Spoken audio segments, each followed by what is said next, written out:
Hello, welcome to another episode of CBFU from the shop for the week of December 17th, and we are at Manifest Comics in lovely Bayonne, New Jersey. I'm here with Isaac Platisky, and I'm Sam Platisky. I'm Isaac. We're brothers. Yes, that's what they say. What do you got? First book we're going to review today, this week, is All New X-Men number 34. Yes. This is the next part of Bendis' crossover with the All New X-Men and the Ultimate Universe with Miles Morales and the Ultimate X-Men and everything. And it's really good. It's a really fun comic. Yes. I enjoyed it a lot. The art is by Mahmoud Asrar. I guess. And he's a good style. I don't think he's as good as like Eminem was and everything, but he's good and he's a good fit for the book. Yeah. It's a fun book. My only complaint about the book was the cliffhanger at the end. It wasn't even a cliffhanger. It's like a non-cliffhanger. Yeah. Just sort of like there's a page missing from. It's like okay, where's the next page? Where's the next page? Somebody says, "Is that real?" To be continued. It's like, what is what real? There should have been one more splash page showing what is real. Because that would have been, if it's that big, it should have been the cliffhanger. But it's really good. I think All New X-Men, the two X-Men books that Bendis does, All New X-Men is the one I prefer. I think like more. Well, the team is better characters. I don't really care for the Uncanny team. Yeah. I mean, the Uncanny Annual, beautiful. Yeah, it was beautiful. And Cassandra Sorrentino, and like the characters aren't bad, but they're not as good or recognizable as this. I think this is where Bendis' like real passion for the story is. I guess, yeah. You know, I agree. I mean, I think he has a really strong passion for like the Uncanny book. It's just not as, it doesn't feel as good to me. I know Jared loves that book, the Uncanny one, better than this one. Well, he's a Cyclops. Yeah. He loves Cyclops. And like Ultimate Spider-Man, like the Ultimate Universe, Bendis is the only one who's propping it up. Everything else is pretty much gone by now. Yeah, no. So it's good to see that in the book. And it's cool the different interactions with the different characters. X-23 meets the son of Wolverine from the Ultimate Universe. Yeah, Jimmy Hudson. Miles meets Jean Grey, and they're having their own adventures. And it's good. It's a lot of fun. Yeah, I liked it. I agree. I would give 8 out of 10 Lugos. I liked it a lot. 8 out of 10 Lugos. Okay, that's Marvel. We're going to jump to DC real quick for Batman Superman number 17. This is part 2 in a storyline of, I don't know how many parts it's going to be, but it's by Greg Pak is writing it. And Adrian Zayaf. Is that it? Yeah. Okay, Adrian Zayaf. Okay. It's good. It's really good. This is the best Pak has done. I think Pak has been good on the books, you know, the books that he's been on, but Doomed kind of took away the momentum.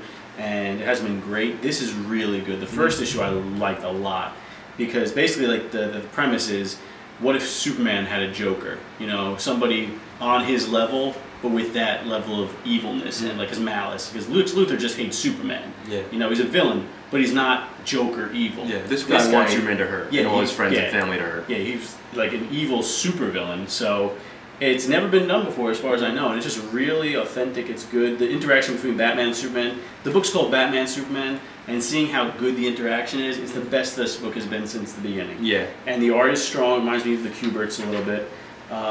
It's funny. It's got, even though it's about like a serial killer, it's funny and but it should be funny, you know.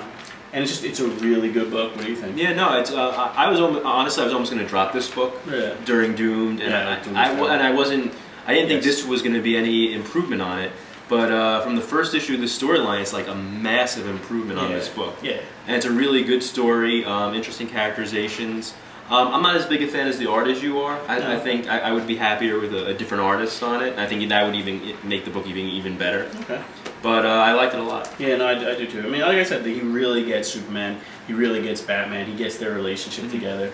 And it's just a really good book. I'd give it 8 out of 10 Lugos, and I highly recommend picking this up. Yeah. And going back to the story and getting 16 as well, because this is number 17. Yeah. Second part. And you don't need any other parts of the series before that. You don't need anything. You don't need anything from New 52. You just have to know Batman, Superman. Yeah. That's it. I mean, it helps if you know that Lex Luthor's on the Justice League now, but that's it. Everything else, you could pick this up whenever. It's really good. One of the stronger Superman books out there right now. If Dawn of Justice is anything like this book, it won't be. It won't be. It won't be. It won't be. Don't get your hopes up. I'm going back to it for a second. There's a line with Batman and Superman where Superman's getting like, you know, messed up because of this, and Batman goes, "Don't let him get under your skin." And Superman says the guy in the bat suit. Batman goes, "Yeah, one of us is enough." Which is true. But we're going to have 2 Batmans in Superman and Batman, I'm sure. So that's a whole nother topic. Yeah. Anyway, but really good book. Go pick up first one and second one. Our next book from Marvel is another Bendis comic. This is Guardians of the Galaxy number 22. Yes. This is the second part of the Planet of the Symbiotes storyline. Part 2. Another part 2. Yeah, and it's good. It's not bad. It's a fun book. But I feel for a book that's called Planet of the Symbiotes, they probably should have gone to Planet of the Symbiotes by now. Most of this issue takes place with the symbiote just jumping from one member of the Guardians team to another. The art by was it Shitty? Valerio Shitty. Valerio Shitty. It's not shitty. No, it's not. His art's actually really good, and it's actually consistent compared to some. I mean, this book has had a lot of different artists. But there's 2 artists. Dave Lopez is on it too. Did he? I think so. Yeah, he is. Oh wow. Okay, yeah. But it's a fun book. I didn't like it as much as All New X-Men this week, and it's not the strongest Guardians of the Galaxy's been. But it's a fun ride, and for people who enjoyed the movie, I think they would get a kick out of this too. Yeah, I mean, it is like the movie characters, and one of the best characters from the '90s. Like Venom was a big '90s character. It was one of my favorites back then. And this feels like a book that you would get in the '90s. You know, Venom jumping from member to member, and you know, making them like threats, but like And Valerio Shitty has some really good designs for Venom. Yeah, the really different variations of Venom. It's cool good. It's just not. It's not great. I like the first issue of this arc better, but I mean, it's cool. If you like the movie, you should be picking the book up just to get some more Guardians. More Guardians in your life. I would give it, I think, 6 out of 10 as goes. Yes. Last book of the week, Batman and Robin. Another Batman end book. This is by Peter Tomasi and Patrick Gleason. And it is Robin Rises Part 5. It's Batman's son Damian died in a Grant Morrison book, and it was terrible. We were all very upset, and it was like a waste. But Batman was mourning, and it felt like Rob was going to be gone for a while. And even when they said Robin rises, they were like, well, you don't know which Robin's going to rise. But I mean, it's Damian. It's like that's in all the slits. It's Damian with superpowers, and this is just him getting there. I've really been a fan of this arc. This is probably the weakest, I think, that I've felt that the arc has gone. Batman fights Darkseid mano a mano, which is like, come on, Batman's punching Darkseid. So that's a little weird, and it just feels like that area feels like it's just filler until the Darkseid War, which is coming in the summer apparently. Because even Darkseid goes, don't worry, we'll be back for them. You don't have to don't chase after them. We'll get them soon. It's like, so you're saying like, Tomasi can't write any more than this, and we're just gonna do that. But I mean, it's good. I mean, it's Damian. The return of Damian is coming, and it's just I'm a fan of that at the very least. And this arc has been strong until like this point, so might as well keep going and see where it goes. Because Tomasi is one of the best writers DC has. I would agree. Most of the issue just took place with this fight with Batman and Darkseid.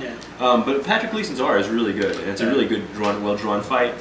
And the ending is really emotional and worth the price of admission for this book. Just for those last 4 or 5 pages. Yeah, definitely. It's really good. Yeah, I think it's a good book, and I think it's gotten much better since this arc because Batman and Robin took a kind of like a kind of turn for the worse after Damian left. Well, after Damian left, but after the issues during Forever Evil were really bad, and it was Two-Face. And it was really bad. But it's back and it's good. So I'd recommend it. Did I say how many Lugos I'd give it? No, you didn't. I would give it 6 Lugos out of 10. 6 Lugos? 6 Lugos out of 10. It's a good book. I think it was all good books this week. And there's more to buy, so go and spend your money at comic stores. A lot of new books. Go and spend your money at Manifest Comics. Yes. Alright, that's it from this week. We may be back next week. We've got to see how many books are coming out because it's like holiday week. It's and Christmas. The week after is going to be even less books. But we're going to have 2 special episodes for you, a holiday episode next week, and we're going to have a New Year's episode the week after for your enjoyment, and there's the weekly show on Mondays, and if we don't see you from the shop before then, have a Happy New Year. And a Merry Christmas, and a Happy Hanukkah, and a very good Kwanzaa. And all those Is that things. all? Oh, no, there's more, but all those things. All your good holidays. All of those things. And we'll see you in the new year, if not before. Yes.